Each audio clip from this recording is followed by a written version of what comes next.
We know that the regime was specifically determined to rid the Damascus suburbs of the opposition, and it was frustrated that it hadn't succeeded in doing so. We know that for 3 days before the attack, the Syrian regime's chemical weapons personnel were on the ground in the area making preparations.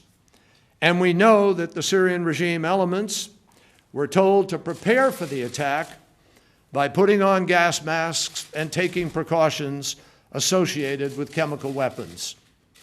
We know that these were specific instructions.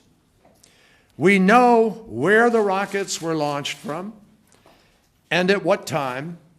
We know where they landed and when.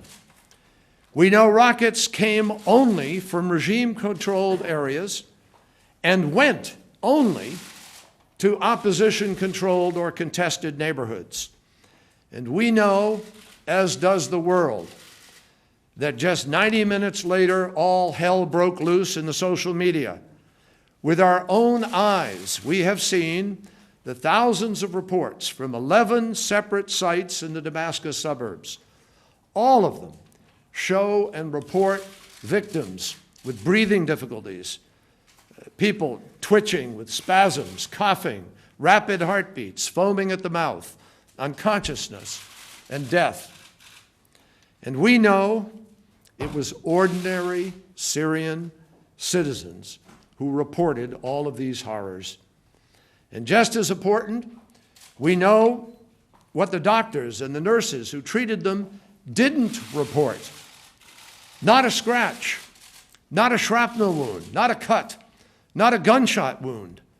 We saw rows of dead lined up in burial shrouds, the white linen unstained by a single drop of blood. Instead of being tucked safely in their beds at home, we saw rows of children lying side by side, sprawled on a hospital floor, all of them dead from Assad's gas and surrounded by parents and grandparents who had suffered the same fate.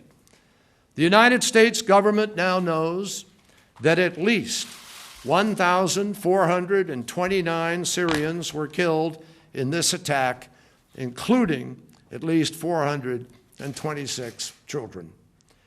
Even the first responders, the doctors, nurses, and medics who tried to save them, they became victims themselves. We saw them gasping for air, terrified that their own lives were in danger. This is the indiscriminate, inconceivable horror of chemical weapons. This is what Assad did to his own people. We also know many disturbing details about the aftermath. We know that a senior regime official who knew about the attack confirmed that chemical weapons were used by the regime, reviewed the impact, and actually was afraid that they would be discovered. We know this. And we know what they did next. I personally called the foreign minister of Syria and I said to him, if, as you say, your nation has nothing to hide, then let the United Nations in immediately and give the inspectors the unfettered access so they have the opportunity to tell your story. Instead, for 4 days, they shelled the neighborhood in order to destroy evidence, bombarding block after block at a rate 4 times higher than they had over the previous 10 days. And when the UN inspectors finally gained access, that access, as we now know, was restricted and controlled. In all of these things that I have listed, in all of these things that we know, all of them, the American intelligence community has high confidence. High confidence. This is common sense. This is evidence.